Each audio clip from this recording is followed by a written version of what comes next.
Salut à toi, bienvenue dans cette vidéo sur MyWay Finance. Aujourd'hui, je vais comparer 4 crypto-monnaies deux plateformes qui sont PSAN et deux plateformes qui sont non PSAN. Nous allons analyser leurs cours, nous allons voir les différents objectifs futurs possibles ainsi que leur support. C'est parti.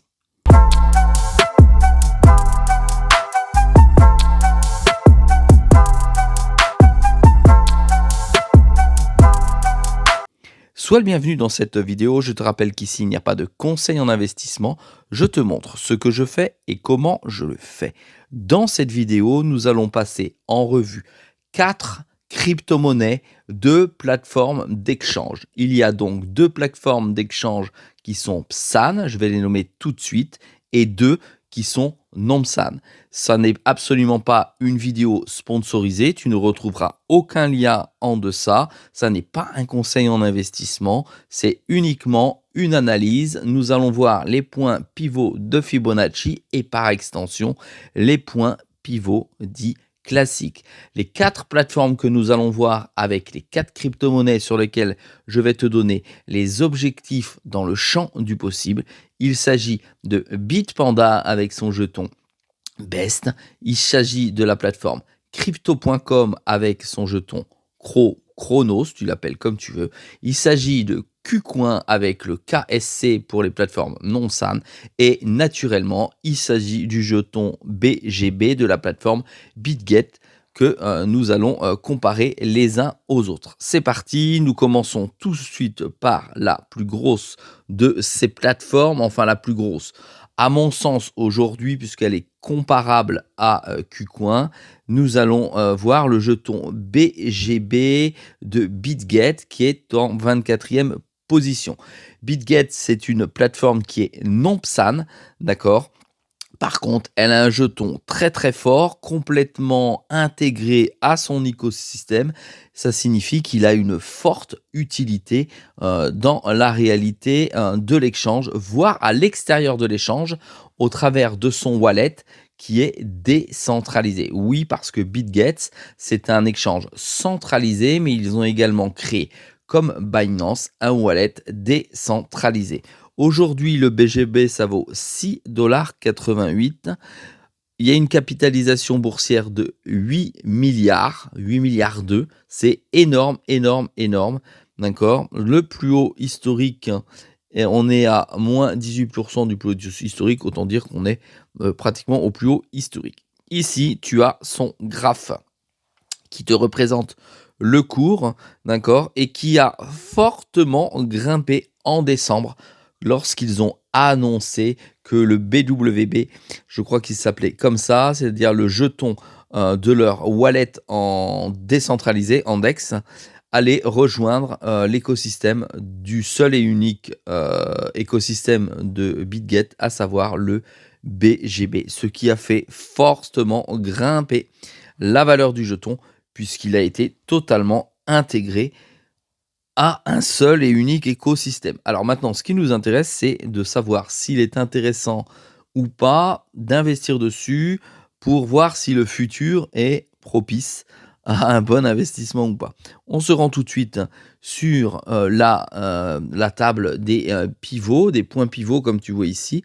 Nous allons voir ces points-là qui sont intéressants. Donc là, aujourd'hui, on a naturellement le middle qui est à 5,06 $, la première résistance à 8 $, la deuxième résistance à 9,97 et la résistance numéro 3 à 13. Alors on va aller voir tout de suite ici, naturellement. Ça veut dire quoi? Ça veut dire qu'ici on est à 5 $.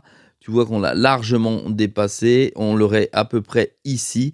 5 $, voilà, on a passé et on est arrivé déjà vers les 8 $, c'est-à-dire que les 8 $ ont été atteints, c'est-à-dire le premier objectif, la résistance a été cassée, violemment on est repassé dessus, on remonte progressivement vers le second objectif, qui se trouve ici à 8 $. 9,97 $, puis 13 $. Ça donne quand même un énorme potentiel au BGB et par extension 21 $. Donc, Si on revient concrètement dessus, nous avons le jeton qui pourrait atteindre en premier objectif 13 $ et en second objectif 21 $. Naturellement, il passera par des phases de ralentissement, d'accord, pour pouvoir atteindre peut-être ce fameux TP1 et peut-être ce fameux TP2. Ce sont donc les deux objectifs que l'on peut assigner au BGB pour le futur pendant ce bull run, en sachant qu'effectivement, il va y avoir de nouveaux accédants à la crypto-monnaie qui vont fortement utiliser, à mon avis, BitGet pendant ce bull run.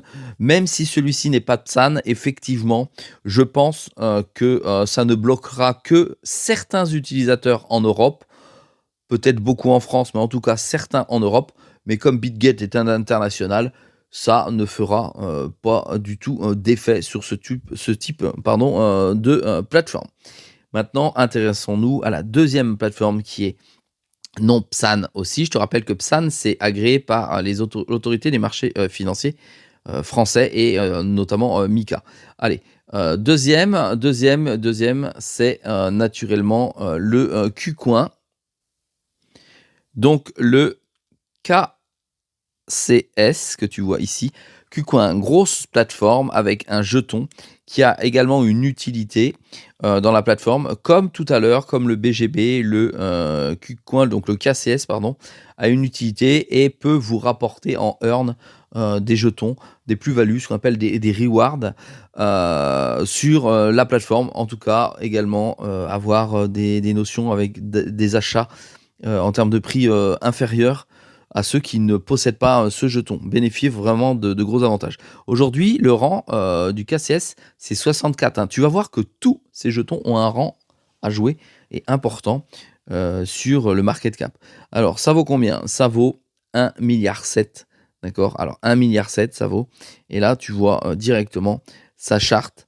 Aujourd'hui, c'est un jeton qui est à moins 51% de son dernier ATH. 13 $.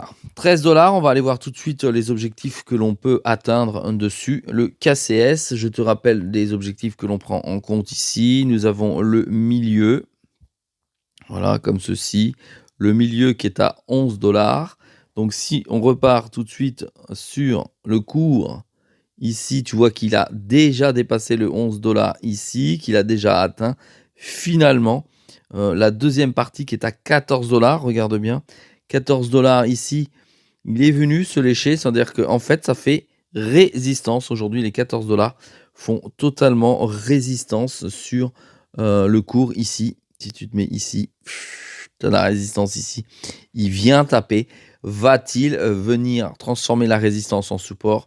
C'est fort probable s'il casse ici et qu'il vient repartir ici. Il pourrait ensuite aller vers le haut pour aller rechercher finalement le deuxième objectif possible que nous avons ici à 17 $, puis 20 $ et par extension 30 $.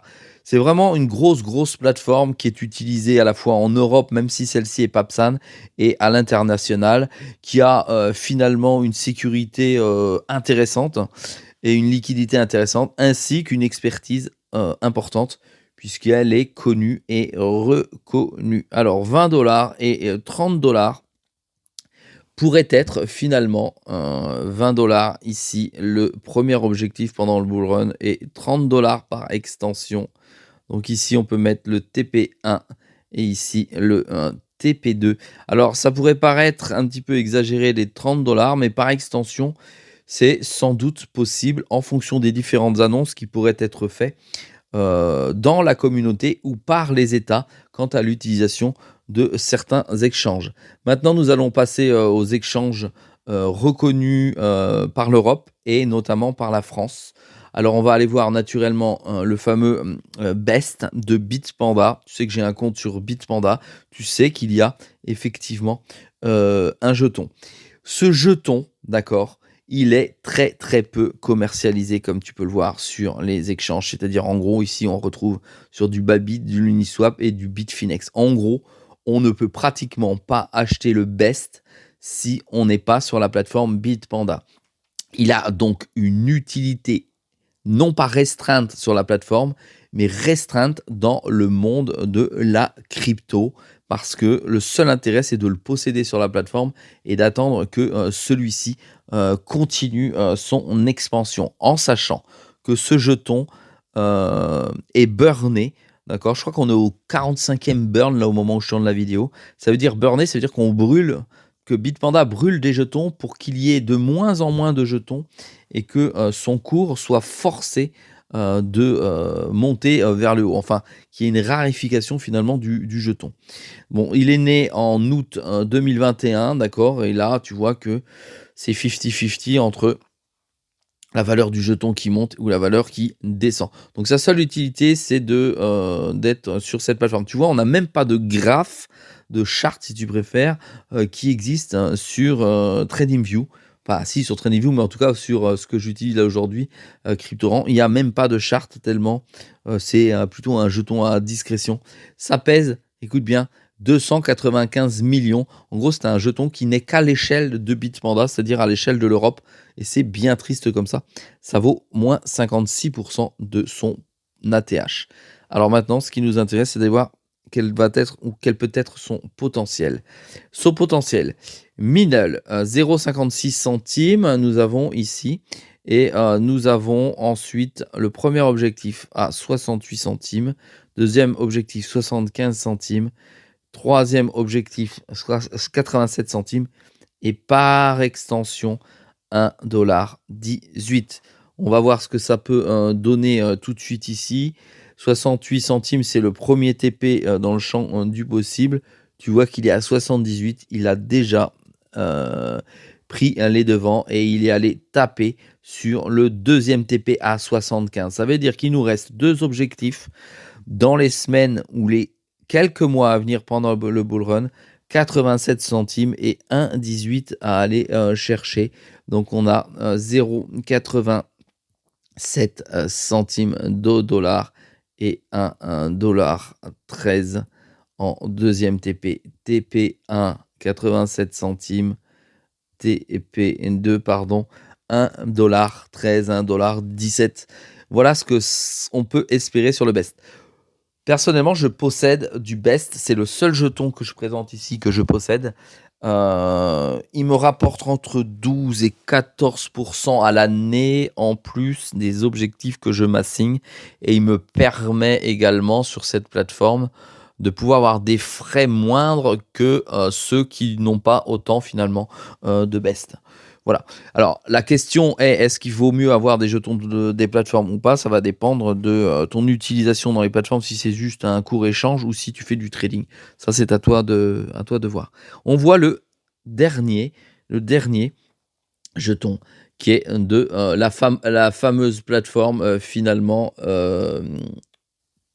crypto.com, le CRO Chronos. Alors, il y a plein de polémiques sur ce jeton. Il a changé plusieurs fois. Il a été dilué il y a des années en arrière, etc. Crypto.com reste néanmoins une énorme plateforme, d'accord? Une énorme plateforme mondiale, connue, reconnue. Ça fonctionne très bien et c'est une plateforme qui est complètement intégrée en Europe avec Mika et en France notamment parce qu'elle est PSAN. D'accord, ça veut dire que tu as le droit de l'utiliser en France, tu as une carte bleue, tout est discutable dessus, mais tu as une carte bleue. C'est vrai que les prix sont assez élevés, mais c'est fluide et tu as une multitude de possibilités, tant dans le trading que dans l'achat de crypto-monnaies que tu ne trouves pas ailleurs d'ailleurs. Le CRO, tu peux gagner de l'argent lorsque tu le sécurises et que tu le earns également. Qu'est-ce que ça vaut sur le marché? Ça vaut 3,5 milliards, d'accord? Aujourd'hui, on est à moins 86% de son dernier ATH, en sachant que c'était dans les halvings précédents, pardon, pendant les bull runs précédents, que le jeton valait beaucoup d'argent. Beaucoup de clients sont partis lorsqu'ils ont changé leur système de carte bleue, mais je ne vais pas revenir dessus. Nous, ce qui nous intéresse aujourd'hui, c'est de savoir si effectivement le jeton a du potentiel pendant ce bull run. J'attire fortement votre attention sur le fait que Crypto.com a le nom idéal à la réussite pour les novices qui vont arriver sur le marché. D'accord? Ça veut dire que c'est la plateforme qui risque de ratisser le plus de, nouveaux, primo-accédants à la crypto-monnaie. D'accord? Donc ils vont peut-être avoir besoin du CRO, donc je pense, dans mon fond intérieur, qu'effectivement le CRO a quand même un potentiel, à faire du gain pendant, ce bull run, avec, l'afflux finalement du nombre de nouveaux arrivants. Allez, le CRO, ce qui nous intéresse naturellement aujourd'hui, c'est le, middle, à savoir, on est à combien? C'est 15 centimes, on va voir ça tout de suite. 15 centimes, tu vois, il est à 12 centimes, il est, en dessous pardon, voilà, du milieu qui devrait être ici. Donc on attend des rebonds. Il est dur à dompter le CRO, il est pas logique dans son approche et c'est assez compliqué. Allez, ensuite, qu'est-ce que l'on a d'autre comme objectif dessus? On a 21 centimes, puis 25 centimes. Tu vois, ça le place déjà très, très, très haut, hein. 21 centimes, ça le place à peu près ici. 25 centimes, ça le place ici. C'est chaud quand même, hein. 21, 25 centimes. Voilà, donc il y a du potentiel, hein, sur ce jeton. Et les 2 ou l'objectif ultime que l'on pourrait, souhaiter, c'est 32 et 48 centimes. 32 et 48 centimes, donc on va dire 0,32 et 0,48 centimes. Tout ça naturellement en dollars. On pourrait voir un TP1 à 0,32 et un TP2 à 0,48. Quand tu sais qu'il est à 12 centimes, voilà, tu te dis qu'il va faire un petit x4, en tout cas dans le champ du possible. Pourquoi pas? J'ai envie de te dire pourquoi pas. Voilà, je t'ai fait, mon analyse de ces 4 jetons, de plateformes d'échange, d'accord? De Psan et de non-Psan. Dis-moi ce que tu en penses. Si toi aussi tu possèdes, une de ces 4 cryptomonnaies, à quoi ça te sert? Naturellement. Pour ma part, j'en possède qu'une parmi, ces 4. J'ai possédé du CRO que j'ai lâché il y a bien longtemps. Maintenant, n'oublie pas de me mettre un petit pouce bleu pour continuer à m'encourager à te faire des vidéos. Je pense sincèrement que, ces jetons de plateforme, vont faire quelque chose pendant l'arrivée, hein, de la masse tout de même. Donc c'est pas à négliger, même si le narratif, hein, finalement de ces cryptos est complètement pourri. Il y a rien dessus, mais je pense qu'il a son utilité. Ça veut dire que mécaniquement, il pourrait, grimper juste par l'afflux, de nouveaux cryptonautes, on va le dire comme ça. Allez, n'oublie pas, c'est une vidéo tous les jours à 6 heures du matin sur My Way of Finance. Encourage-moi, je te dis à très vite dans une prochaine vidéo.